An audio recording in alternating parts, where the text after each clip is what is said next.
Thank you, and welcome to my lecture recital on the brain and music. My name is Bronte Fitzik, for those of you who don't know me.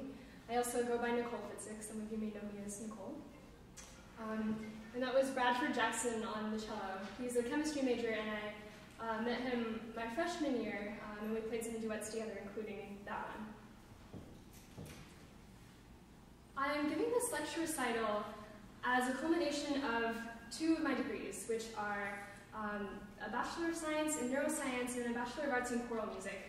And because I'm not required to give a lecture or a recital for my choral major, nor am I required to write a thesis for my neuroscience major, I thought I should maybe do something to culminate, and this is a result of that.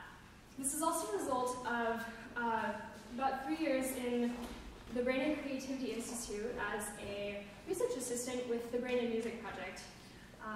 I've learned quite a bit from my mentors, Asaha Budi and Beatrice Hilari, here over the past couple of years.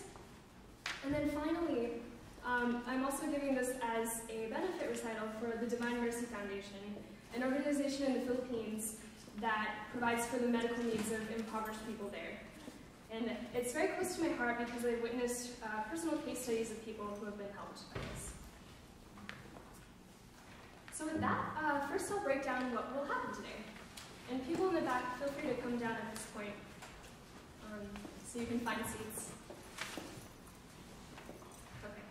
Okay. So the format of this recital will be a piece of music, and then a mini lecture, and then another piece of music, mini lecture. And you can see that outlined on your program there. And there will be a few main ideas I will share with you throughout the lecture recital. Number one, how and where music processes in the brain. 2, music and emotion. 3, getting chills or goosebumps to music. 4, different associations in music, absolute pitch, musical synesthesia. And then 5, music and intelligence and empathy. So let's start with number 1, music processing in the cochlean brain.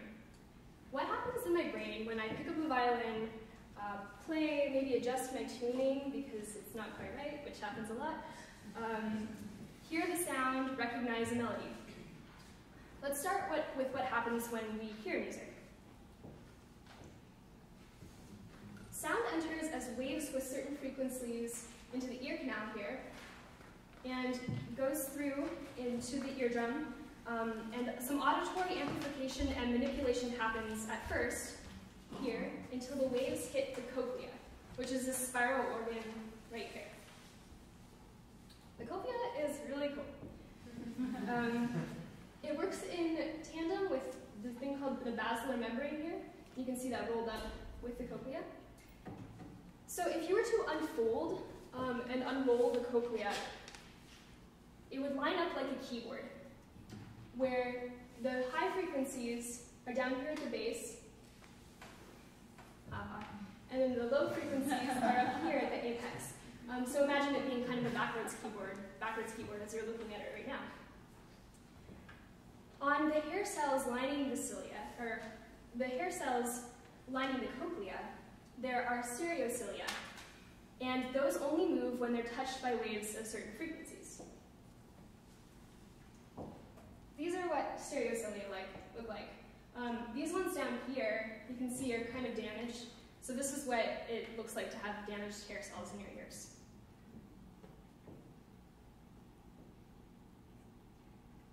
So one group of stereocilia, at the apex, for example, might only respond to this G, and ones at the base here might only respond to this F, for example.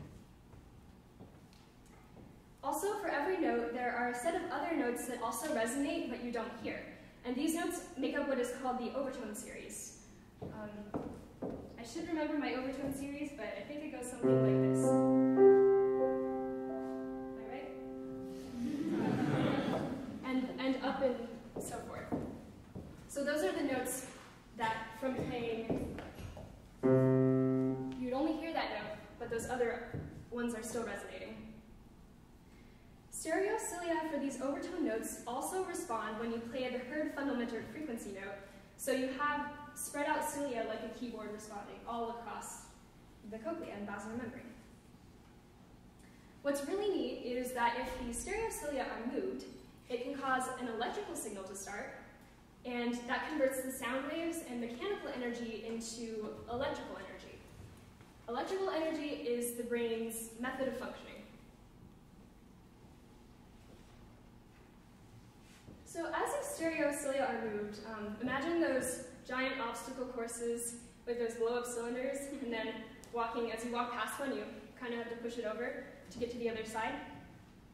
So that displacement of the cylinder as you're walking past, or that displacement here of the cilia, opens certain ion channels, leading to what is called depolarization of the hair cells, where the inside of the cell has a much less negative charge than the outside of the cell.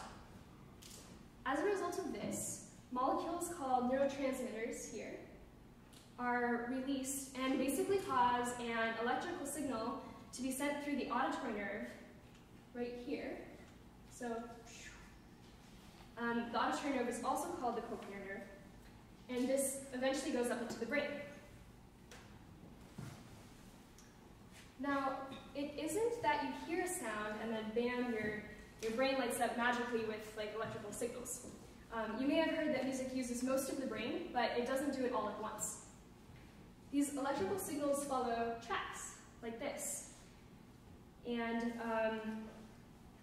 these are in multiple stations. This slide is just an expanded view of this one here.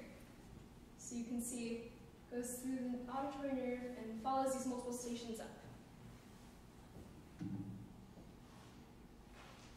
Interestingly, in fact, the track here is tonotopically mapped, which means that each frequency has its own place. So this frequency G has its own place, and then the F right below it has its own set of neurons that project through the stations eventually into the auditory cortex. So like the cochlea was laid out like a keyboard, so are the nerve fibers vertically, if you can imagine them. Imagine vertically lined up, G, F, A, etc. Now I'm going to walk you through the multi-station pathway this electrical signal follows. So from the auditory nerve here, the signals are sent to the dorsal nucleus of the trapezoid body, which we might know as part of the brainstem here. And this is where the brain tells from which direction the sound comes and what intensity that sound is. Something interesting is that these neurons can selectively tune the cochlea to listen more for some sounds than others. For example, if you want to listen for the horns in a symphony instead of listening to the entire symphony, these help that.